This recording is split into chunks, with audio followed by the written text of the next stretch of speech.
Welcome to Mormon Book Reviews, where an evangelical encounters the restoration. I'm your host, Stephen Peinecker, and I want to update the audience here. I am releasing this episode earlier than usual. We're taping this the day of, because as you know, a few weeks ago, we had that episode about saving the Mormon Cave at Miners Hill. Okay, we thought we had a buyer. We're going to discuss what happened because that deal fell through. And so we have a sense of urgency because, folks, the Mormon Cave could be demolished.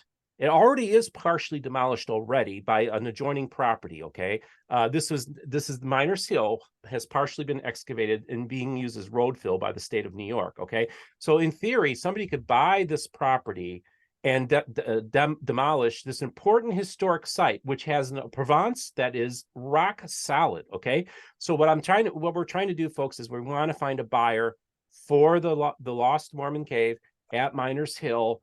And that's why we're doing this emergency episode with two fabulous guests and friends of mine. First of all, I want to welcome back to the program KC Kern, all the way in Korea, soon to be stateside again, I hear. Welcome back to the show, KC. Thank you. Great to be here. And of course, my good friend Don Bradley, who is sitting on the couch that I interviewed him on 2 years ago now. My good friend Don Bradley, who, of course, wrote that fantastic book, The Lost 116 Pages, which I recommend to missionaries. They go to me, what book should I read when I get off my mission? I said, Rough Stone Rolling and Lost 116 Pages are the two that first come out of my mouth. I think you did a fabulous job. You are a premier Mormon scholar, and you've been intimately involved in this whole event, just like Casey has. Yeah. We thought we had secured a buyer, and now that's fell through. So I just want you to discuss with the audience, kind of give a synopsis of what's happened over the last few weeks. I've been on the phone trying to find a buyer. We're working on this, but we're putting this out early because we want to get the word out that this hill could end up in the wrong hands, and without the proper context or understanding that this is an important historic site. So we're going to talk about what happens, about finding a buyer. And so we're going to give you information about how you can contact the realtor and make a deal here. We're going to discuss that. We're also going to talk about some historical context that we did not talk about in the last episode that I think the audience will find very fascinating. And the third thing is our vision. What would we like to see happen to this important site? Don Bradley, I really appreciate you. And I know you got a little bit of a cough. You're coming off of a little bit of COVID. Yeah. So be patient if he's a little coughy, folks. Don Bradley, welcome to the program. Thank you, Steve. It's really good to be on here again. So yeah. This is urgent. So there is a real possibility of the property being purchased by people who do not understand and appreciate its historic value, and who therefore could exclude scholars and others interested in the site from the property, and could develop it or use it in a way that would destroy the cave and its historic value there. And we'll talk more later about the full significance of the cave and the things that could be done there, the possibilities that would be lost if that were to happen, if it were to be developed. So the recent developments, so after you did your previous show, and I was aware of, that the cave was for sale. This cave has been of great interest to me for years. I've had lots of conversation with KC about it. I had even approached a couple of potential buyers a couple years ago, but at the time they thought that it would be good to let the price come down, right? And so they weren't on board with buying yet at that time. But then when it came up for sale, the price was reasonable, and they were listing at $208K. The owners, once the owners put it out, they had several bids within the first week. They had a bid of something like winning bid was something like $256K, or the highest bid, and that buyer was willing to go up to $265K. We didn't know a lot about the buyer, but it appeared to be just someone local, and so it appeared that it was probably not someone interested in the potential Mormon history value of the property, and who was just interested in, there's a house on it, right? There's a good house on it. It's 10 acres, and so there's plenty of appeal for people, even apart from its Mormon history value, to buy this property, live there. And so it appeared that just a local buyer was going to get it. And so the fate of the cave and its historic value was in jeopardy. So I approached one of these friends that I talked to a couple years ago. He was he was on board. He wanted to do it, but then the problem was, like getting the funds available in time. And then because the contract was signed actually, so the buyer that had bid 256K was willing to go up to 265. They had actually signed a preliminary contract with the current owners, and the contract had 3 days after they signed, 3 working days before it would become final. So I was talking to this one friend, and I'm talking to another friend who was 100% on board with getting it, but then just had trouble getting liquedating assets in time to do the sale. And so that they did sign a contract, which is why I know some people, after my Facebook post about this a couple days ago, some people had gone onto the real estate listing and they'd said, oh, well, it's showing that a sale's pending. No, there's no sale pending. That is the sale that I had helped to arrange that has now fallen through because the potential buyer was not able to liquidate assets quickly enough to make the purchase. So the buyers have very particular things that they want. The sellers have very particular things that they want. They do very much recognize they're not Latter-day Saints, but they do very much recognize the historic value of the property. They've been very conscious of that. They worked with KC several years ago to open up the cave, sort of rediscover the cave. And they would like for it to go into the hands of people who will preserve it and allow further historical and potential archaeological exploration of it. But they also, of course, they want to sell for a good price, and so they so a winning bid would presumably be over the 260. From what I understand, the local buyer who had previously bid 256 and was wanting to go up to 265 is still interested in the property.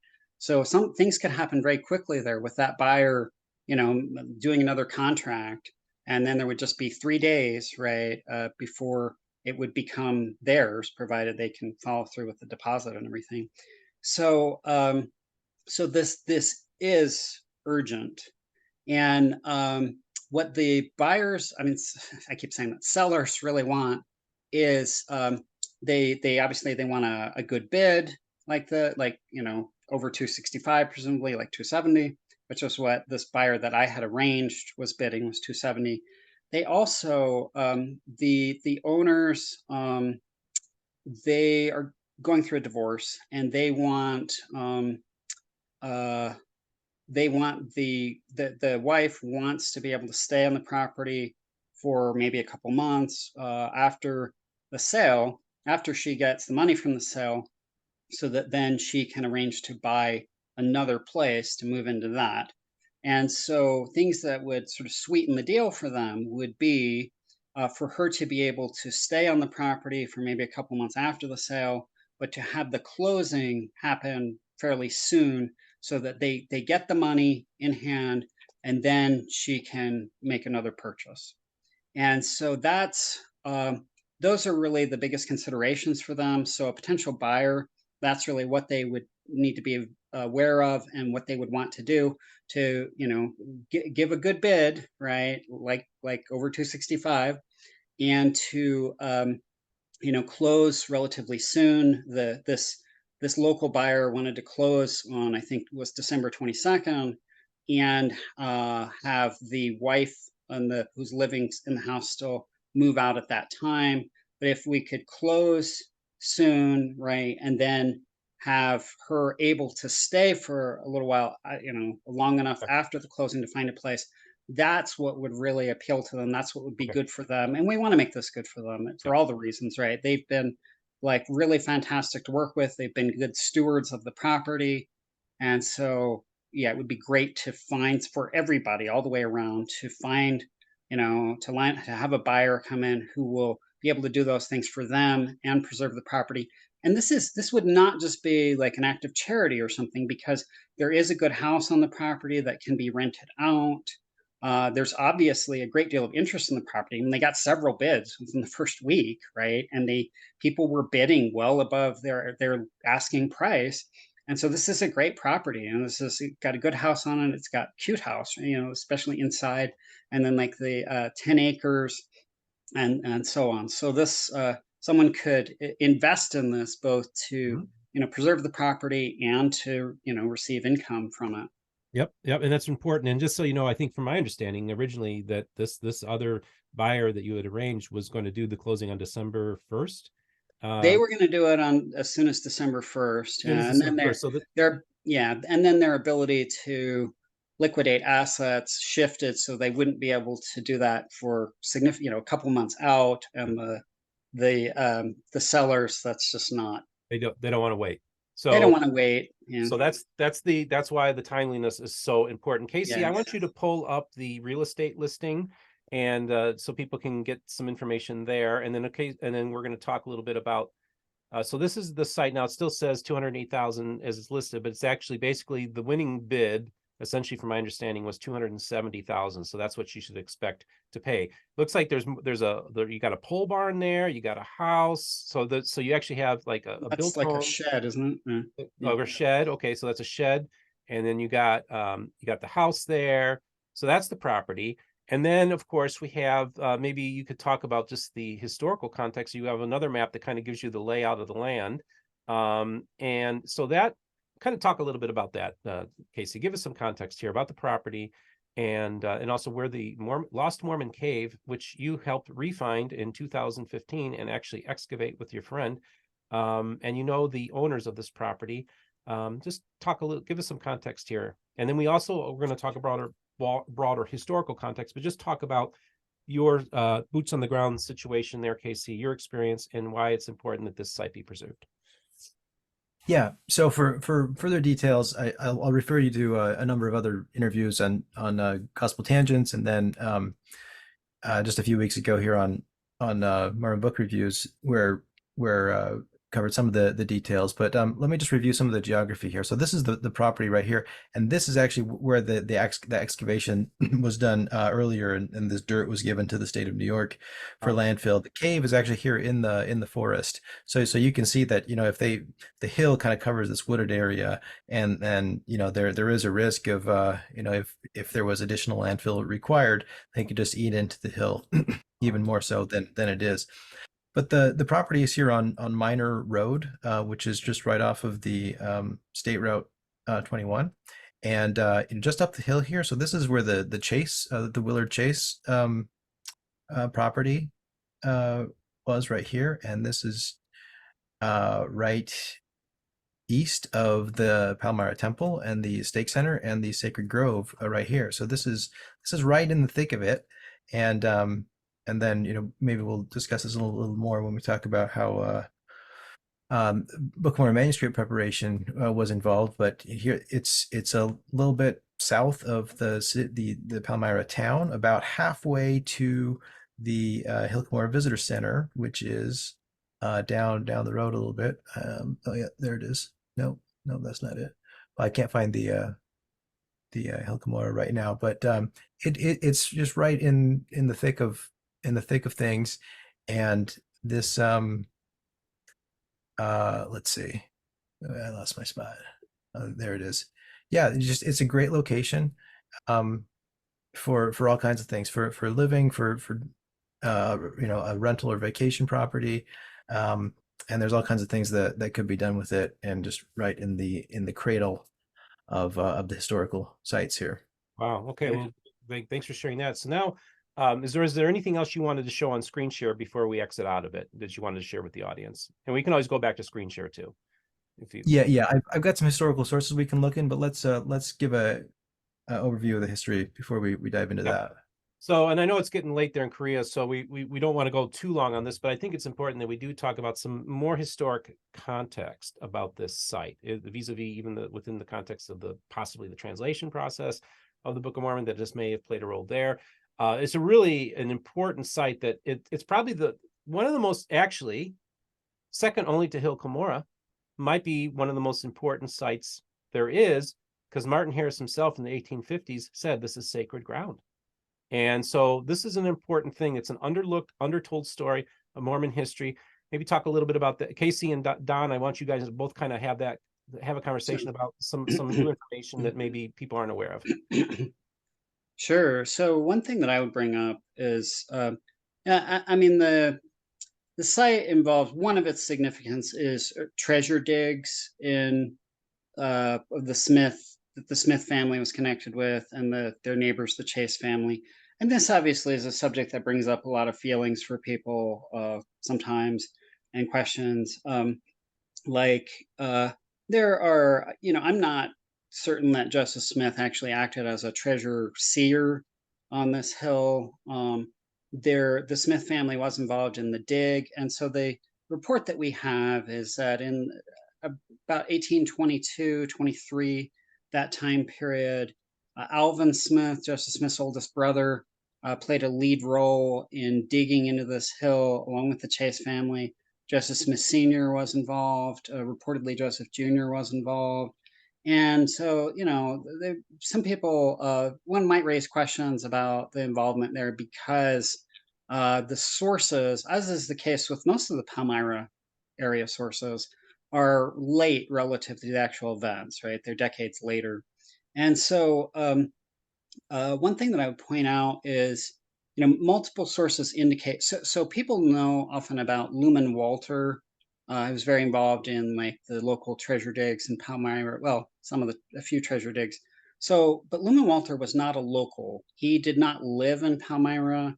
He's initially up in Sodus by Lake Ontario, and then later he's down in Gorham. But he's not in like Palmyra, Manchester. He's further away. So what is he doing in the early 1820s in Palmyra and Manchester? Well, he's called in as a treasure seer and sort of expert on these kinds of esoteric things. But he's called in, various accounts say he's called in specifically to help with the Miners Hill dig. So they're trying to locate a treasure there. They're convinced there's something there, right? The people involved, they dig a tunnel that's like 40 feet long, 100 feet long, something, right? Like huge, right? And so this is a lot of work. And Luman Walter is called in to help with this. Well, so then, as early as 1830, we have indication that the Smiths were interacting with Luman Walter in all of this. And so since we know that Luman Walter was called in specifically for the Miners Hill dig, and since we have this 1830 report that the Smiths were connected with Luman Walter in this dig, that gives a very early connection of the Smiths to the Miners Hill dig. And so the account connecting the Smith family with Luman Walter in this case comes from Abner Cole. Now, Abner Cole was very skeptical, cynical about like the Book of Mormon, the early restoration. And so one thing, people often raise questions about, well, if there's a source that's not friendly to the Mormons, can we trust that source or whatever? So here, who is Abner Cole relative to all of this, and how would he know what was going on in this Miners Hill dig? How would this guy have information? He's a newspaper publisher in Palmyra, writing about all this in 1830. Well, here's how he would know. Abner Cole owned the property in the early 1820s when the dig is being done. When we look at the Palmyra land records, who owns the property? Abner Cole owns the property. So the dig would have been done with his permission. So of course he would know what's going on because it's going on his property.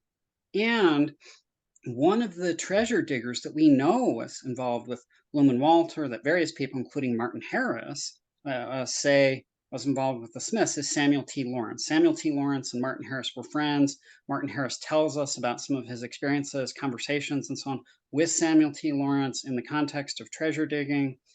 And so Samuel T. Lawrence Abner Cole was married to Lawrence's sister-in-law. Samuel Lawrence, the treasure digger, is Abner Cole's brother-in-law, and he's involved in this dig. And so Abner Cole is the owner of the property at the time of the dig, and he's the brother-in-law of one of the key people involved in the dig. To say that he doesn't know what's going on when it's on his property involving his brother-in-law would be preposterous. He knows, and this is a very early source. This is 1830. The dig's going on in the early 1820s. That's like, if one of us were to talk about something that one of our, siblings-in-law was doing, 7 years ago, you know. So there's solid information here on this. And then, another question that I've seen raised is, well, do we know the cave was even around at this time, like early, like Smith family era, or could it have been dug much later? Well, here's some further indication on that, right? Aside from what we have from Abner Cole, who owned the property. So the hill is named Miners Hill, pardon me, is named after the Miner family, Amos Miner, and then his son Wallace Miner owns it later. So Wallace Miner grows up on the property in the 1840s and 1850s. According to him, the cave is already there at that time. So if it's already there in the 1840s, then it was done earlier, right? And so this puts it back, at least in the general time frame of the Smiths. Not, we have documented its existence not long after the Smiths are there. And Wallace Miner grows up hearing that that the Smiths were involved in this dig. And then in the 1850s, so Martin Harris lived in Kirtland, continued to live in Kirtland for decades until he moved to Utah in, I think, like 1870. But he would actually divide his time between Kirtland and Palmyra, right, where he had grown up, where he had his kids still lived, his siblings, and so on, some of them. And so on one of his trips back to Palmyra, or I think maybe more than one actually, he visits Miners Hill and he talks to Wallace Miner when Wallace Miner is something like 13 years old in the 1850s. And he tells him things about this property. He tells him that visions had occurred for Joseph Smith in this cave. He says that Martin Harris calls the place holy ground. And this actually fits with some other things that we know. So a lot of people have probably heard the lore about what's called often called the Cave of Records. And the idea here is that supposedly Joseph Smith and Oliver Cowdery go to a hill, either Cumorah, or David Whitmer says it's not Cumorah, it's another hill near that place. Well, Miners Hill is how far from Cumorah, KC?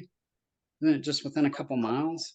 Yeah, no more than 2 miles. Yeah. And so it could very well be that this is what David Whitmer's referring to. In fact, we don't have any other candidates for, the place that the Cave of Records was. And so we have these accounts that Joseph Smith and Oliver Cowdery like go into this hill, into this cave, and they see these various records. I think that is actually conflating. I think that lore is actually conflating a couple different real things. Okay. But one of the things that I think it's based on is this cave, this very cave. Oliver Cowdery, the Smiths certainly went to this cave, and Casey and I will talk later about reason to think that Oliver Cowdery went there.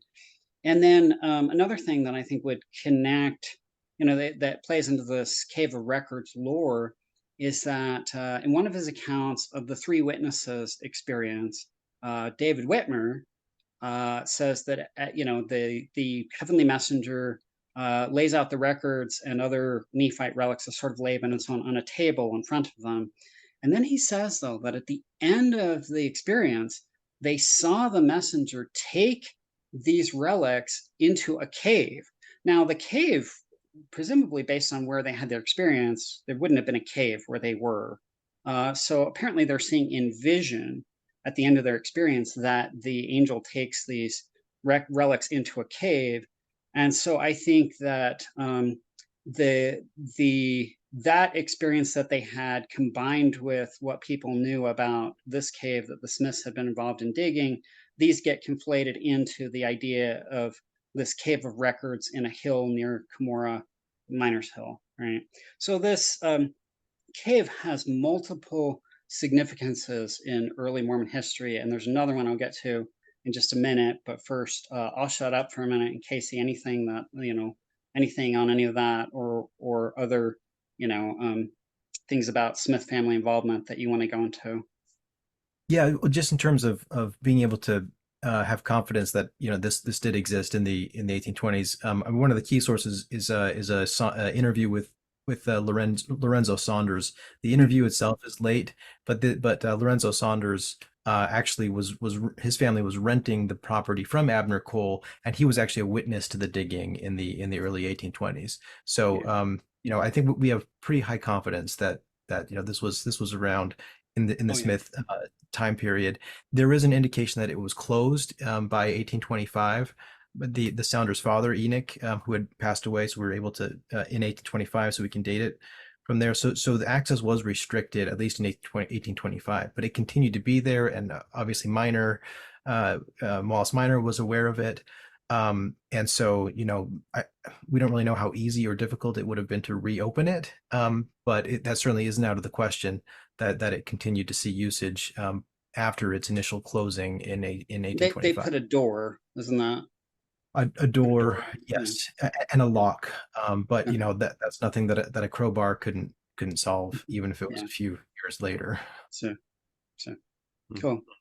So a further significance that KC in particular has worked on, and then we've worked on a little bit together, has to do with the actually directly the coming forth of the Book of Mormon, particularly the Book of Mormon's printing. So, as people know, as I've talked about, and others I talked about in my book on the Lost 116 Pages of the Book of Mormon, after Joseph Smith loses the initial manuscript, lends it to the Book of Mormon, lends it to Martin Harris, and it's stolen from Martin Harris. He is not wisely. He's not willing to let the further part of the original manuscript out of his hands. And yet, in order for the book to be printed, the printer needs to have a manuscript to work from. And so what they do is Joseph has Oliver Cowdery and others copy the original manuscript onto a second separate manuscript, the printer's manuscript, which is of course then given to the printer, right, for typesetting. So this manuscript is given to Oliver Cowdery, does most of the copying, like I said. He gives that manuscript to John H. Gilbert, who is the typesetter at the Grandin Press in Palmyra. And so there's some questions about sort of the mechanics of this. How is this copying work done? Where is this copying work done? Because at that time, the Smiths have ended up in a tiny cabin where they've got like 7 or 8 people living in a very small space. And in order to do this work, Oliver's one of them. He's living there with them in Manchester in this cabin. And one of the things that like he would need to be able to actually there's a train going by the way, you can hear it. And so we'll have the Doppler effect here for just a second. So he needs to be able to lay out the original manuscript, on one side, and the printer's manuscript on the other, and copy from one to the other. He needs working space. And so one question would be, how is he going to find this sort of working space in the Smith cabin? And then a possible, like one clue regarding this is that while Oliver is doing this copying work, he's writing letters. So for instance, he writes some letters that we have copies of to Joseph Smith. Joseph has returned down to Pennsylvania. This is after the translation of the Book of Mormon is complete. They complete it in Fayette, New York. Then Joseph goes back home to Harmony, Pennsylvania to work on his farm. And Oliver stays with the Smith family up in Manchester. So Oliver, while he's doing the work of copying, he writes letters to Joseph and he tells him, "Hey, I've reached this part of Alma," and he quotes. So he's got the actual manuscripts there in front of him because he's writing out quotations. He's doing the work of copying. And while he's doing this work of copying, he writes to Joseph and he signs his letters, he dates them, and he puts his place as Palmyra, New York. Now, in like the modern Mormon mind, I think we often conflate Manchester and Palmyra, but for someone who's actually living in Manchester, they very well know the difference between whether they're in Manchester or whether they're in Palmyra. So the fact that the Smiths live, the Smith cabin where Oliver lives is in Manchester, but he's signing his letters from Palmyra indicates that he's doing this writing and apparently the associated manuscript copying not at the Smith cabin, but somewhere else that's actually in Palmyra.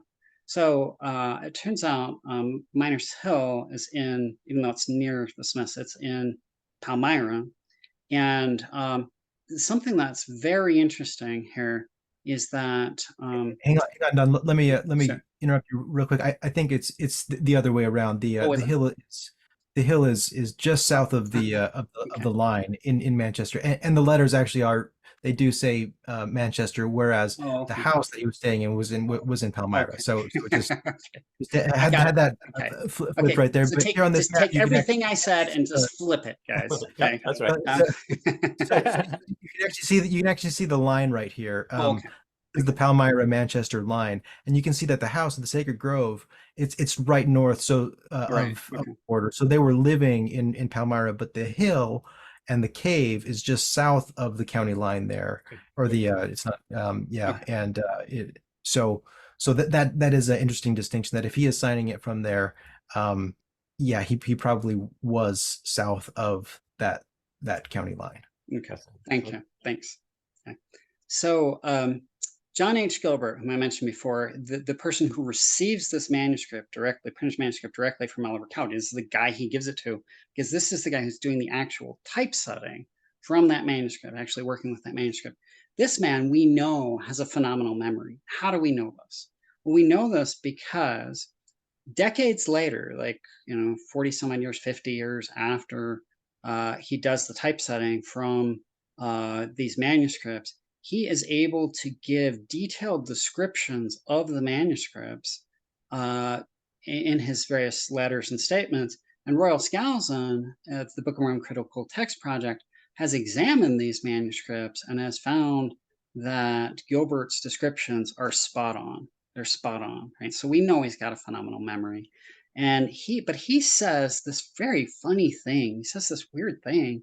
He says that Oliver Cowdery was bringing this printer's manuscript to him from a cave, that he's actually producing it in a cave and then bringing it to John H. Gilbert. Now, why does he think that? Now, Gilbert does, in his retrospective memory here, he does make some mistakes. So he thinks that the manuscript is actually being translated in a cave, which we know isn't the case, right? We know where it's translated down in Harmony at the Smith home.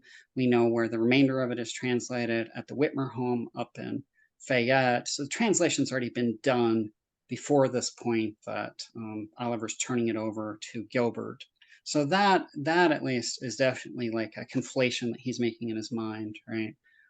But why does this guy who is very sharp and has an excellent memory, why would he think this manuscript is being produced in a cave and brought to him from a cave? Well, one very real possibility is that it was actually being produced in a cave, right? So that's where the work of copying was being done. The Smith cabin would not have provided a lot of space for this kind of work. It appears Oliver's not doing the work at the Smith cabin since it's in the wrong municipality. He's doing it in Manchester. The Smiths had access to this cave. So basically building a little historical model here. What would explain this data, including John H. Gilbert thinking Oliver's bringing this manuscript to him from a cave where he's producing it? If he were actually doing that at Miners Hill Cave, that would explain all of this data beautifully. Now, that is conjectural. KC and I are looking for, further, we're doing further research, looking for further information on that. We were actually going to kind of keep this somewhat quieter and develop it more and then, publish on it or whatever. But since there's an urgency to this present situation, we wanted to lay out that this site really has multiple significances for Mormon history, right? The early treasure digs and Smith involvement there, the things that Martin Harris is saying about it being holy ground, the probability that it is part of the origin of the Cave of Records lore that so many people are familiar with. And then the very real plausibility and likelihood here that like Oliver may be producing at least part of the printer's manuscript in that cave. So this is a Mormon history site, and that's why it deserves to be preserved and explored. And KC, what would you like? Where would you like to go on this? Yeah, so I've got a few sources I can show up. So let me screen share again.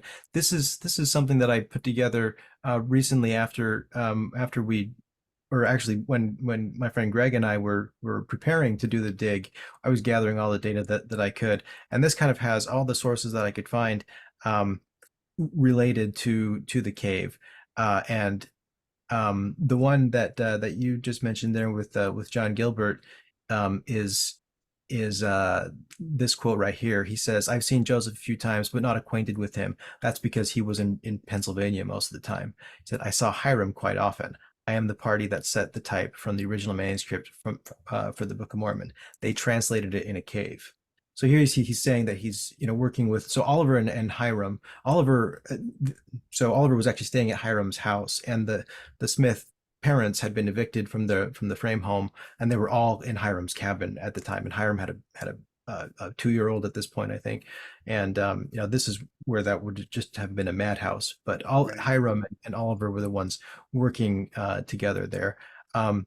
I mean, obviously, I can't go through all of these, but the Saunders interviews are here, where he says, the cave was on our place. Let's see some of the earlier ones. So Pomeroy Tucker, he was the founder of the Wayne Sentinel that was printed in the same building. So he and John Gilbert were colleagues of sorts, and Pomeroy starts. I mean, this is 67. But he talks about the work of translation happening in a artificial cave.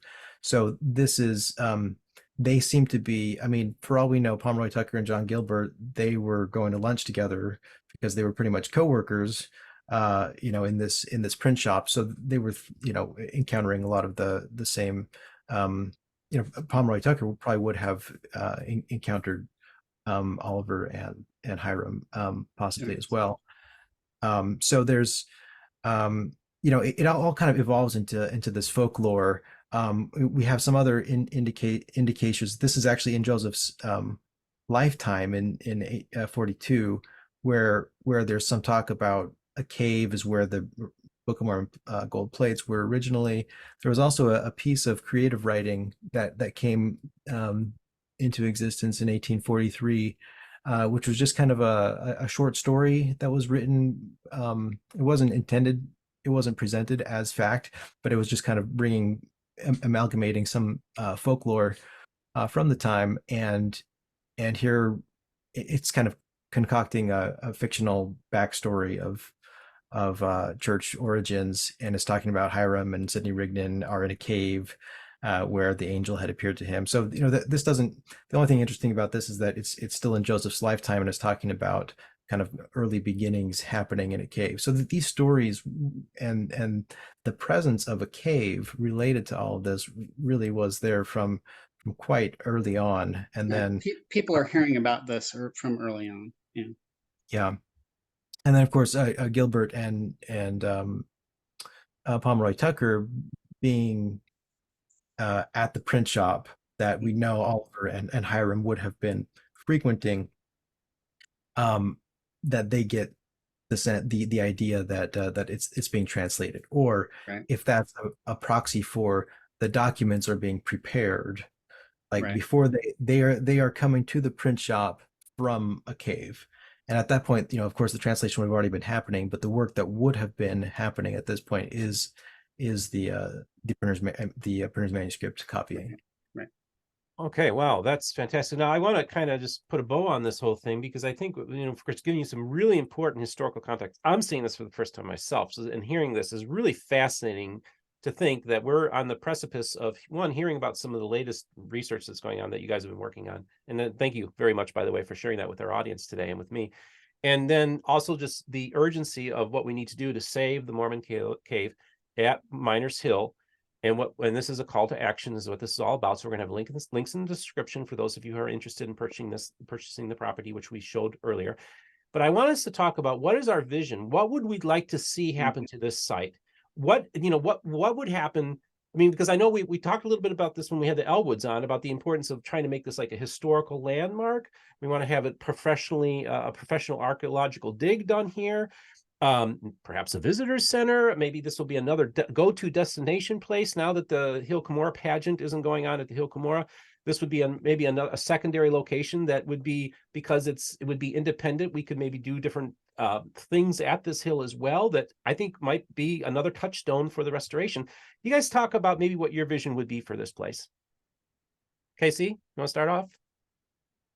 Yeah, I mean, it could go all kinds of ways. It could stay, kind of quiet and low key. Somebody just lives there, a retirement property kind of thing. That's one option. A vacation kind of Airbnb thing is another possibility. Um, I've mentioned previously, like depending on zoning laws, if a commercial property like office space or visitor center type of thing could be created. I'm sure there's a lot of organizations that could benefit from having a presence in that area. And there's a lot of MHA just recently did a conference in Rochester. Well, next time, why not Palmyra itself? If we can have a venue that can be created there, kind of a conference center, even if it's small scale, that obviously has a benefit for those kind of interested in the history of not having to go an hour away to Rochester, but to kind of keep things right in the epicenter. So yeah, it could go all kinds of ways, but I think the most important thing is just to keep it preserved and acknowledged, and to whatever extent it can be restored and then made available and safe to the public. I think that's what I would love to see. Okay.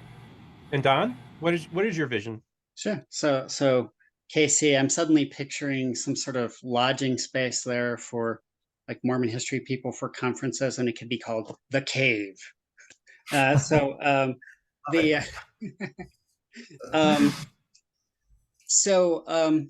yeah, I mean, KC and I have talked about this for a long time, and we definitely have a vision for this, right? So one thing that I would point out, so this site I've talked about, it has Mormon history significance. This is a Mormon historic site, and as such, like it needs preservation. It could be rather easily, we think, pardon me, turned into a New York State historic site, which would help aid in its preservation and might unlock some funds for doing archaeological work and so on. One thing that would be really amazing would be to learn more about the history of the site through some sort of excavation, professionally done archaeological excavation. So something, we have a lot of texts. So when we are exploring, treasure digging was more than just an early Mormon phenomenon, obviously. It was a much broader American phenomenon in the late 1700s and the early 1800s. But mostly what we have to inform us about treasure digging in this period, what is texts. We have texts telling us about a variety of Mormon related and non Mormon related treasure digs in the early Republic. But what about actual sites that have been explored? What about major sites? So Dan Vogel, of course, has worked to document a number of Joseph Smith treasure digging sites, and sometimes there's still like a pit. There's like a remaining depression in the ground from where they did a deep dig or something. But those are not generally like major dig sites. There wouldn't necessarily be as much there to explore. And in any case, none of them have been explored archaeologically. Maybe there are remnants of a piece of a pickaxe that broke off, or some other place where stakes were put in the ground, or different things, And this might illuminate what they were doing. There might actually be Smith family and Chase family material culture remains at this site, this particular site, but also we would learn more about, from examining this tunnel, like more about how were people doing the digging and what other associated practices did they have. And then sort of a fascinating history of the cave. What are people doing in this cave afterward? For decades afterward, there would be remains of that, right? And so this would be sort of a cross-section of Palmyra history. It would be early Mormon history. It could illuminate, a dig there could illuminate the larger practice of treasure digging in the early Republic, which we don't know much about other than just from some texts about it. This could give us more than just textual evidence. This could give us material evidence regarding that. And so, my vision for this, our vision for this really is we preserve the site first and foremost. For anything else to be possible, we got to preserve this thing. We got to do it fast, right? We got to do it fast. Preserve it, make it a historic site or something so it's lastingly preserved, so there's not fear in the future about it being destroyed. Preserve perpetually. Then get it professionally examined and hopefully excavated, right, to illuminate all these things that I was talking about and potentially more. And then, the property, as KC was saying, other parts of the property could be used for other things that could be valuable for Mormon Latter-day Saint visitors to the area, or for Mormon history, research, gatherings, there could be a sort of research center there. I mean, there could be something like a visitor center, or something like, there are all sorts of potential uses for this that hinge on step one, getting this thing preserved. Okay. Wow. And this is my vision. Sorry. I'll add one thing that really struck me. A lot of the sites there have really been beautifully reconstructed, and you can go into the frame house and the log cabin, and even all the various other places. What really struck me when I was involved in the dig and I was able to step into the cave and see the walls of the cave, it struck me this is not a reconstruction. This is not this is the actual space. This is the X marks the spot on the map of a physical place in space that corresponds to Joseph Smith and the restoration, whereas everything else is kind of reconstructed based off what we know about property records, or the Hill Cumorah. We don't know exactly where the stone box was. This is different in that we have the actual spot, and you can step into the very space and have the roof over your head. It's almost like the Kirtland Temple in that this is the physical space that we actually know has been continuously in existence, understood in an unbroken physical capacity. And they built this, right? They built this. This is really, I think that just sums it up so beautifully, and why this is such an important place. And my vision is to have obviously the right buyer buy this thing. And I would love more than anything to make my way up to Palmyra September of next year, or when Mark Elwood is going to have his latest volume of his graphic novel. And he's got a piece of property there that we could have a big book signing event, meet and greet, maybe film some stuff, and then maybe we do a convoy to the newly acquired lost Mormon Cave at Miners Hill, and be able to have another place, another sacred space that we can make pilgrimages to, and also an important historic site. Gentlemen, thank you for giving us the context. Thank you for the passion that you have for this project. This is so important. I really appreciate you guys coming on. This is all last minute, but this is what this channel is all about. I love Mormon history. I love the restoration. Many of you suggest my latest episode, let's save the Provo Temple from demolition.